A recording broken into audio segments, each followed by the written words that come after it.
கிறிஸ்துவுக்குள் பிரியமுள்ள சகோதர சகோதரிகளே, பலன் தரும் தேவன் எபிசோட் 1428க்காய் கர்த்தரை துதிக்கிறேன், மகிமைப்படுத்துகிறேன். இந்த நாளிலும் நீதிமொழிகள் 19ஆம் அதிகாரம் 17வது வசனத்தை நான் உங்களுக்காக வாசிக்கின்றேன்.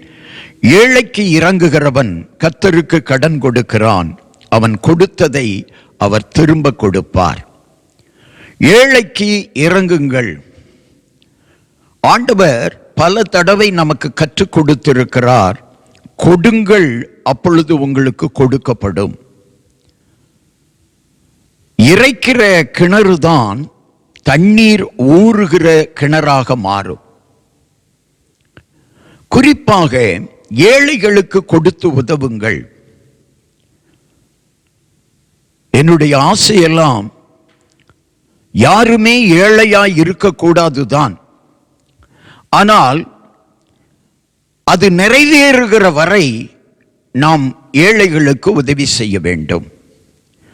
ஏழைகளுக்கு உதவி செய்கிறவன் ஒரு நாளும் கெட்டு போவதில்லை. ஏழைகளுக்கு உதவி செய்கிறவனை கர்த்தர் நேசிப்பார். ஏழைகளுக்கு உதவி செய்ததின் நிமித்தம் ஒருவேளை உனக்கு நஷ்டம் வந்துவிட்டது என்று நினைத்து கொண்டிருக்கிறாயா?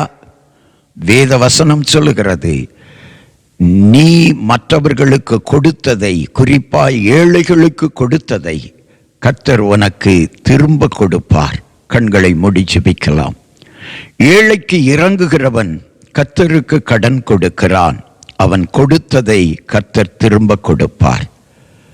ஒருவேளை உங்கள் பார்வையில படுகிற தெரிகிற ஏழைகளை நேசியுங்கள். ஏழைகளுக்கு உணவு கொடுங்கள், ஏழைகளுக்கு வஸ்திரம் கொடுங்கள். ஆண்டவர் சொன்னார், நீங்கள் வஸ்திரம் இல்லாத ஒருவனுக்கு வஸ்திரம் கொடுத்தீர்களானால் அது எனக்கே செய்தீர்கள். உணவில்லாத ஒருவனுக்கு உணவு கொடுத்தீர்களானால் அது எனக்கு நீங்கள் உதவி செய்வதை போன்றதாகும். எனவே ஏழைகளுக்கு இறங்குங்கள், ஏழைகளுக்கு உதவுங்கள், ஏழைகளின் பசியை போக்குங்கள். கர்த்தர் உங்கள் தேவைகளை அபரிமிதமாய் சந்திப்பார். ஏழைக்கு இறங்குகிறவன் கர்த்தருக்கு கடன் கொடுக்கிறான்.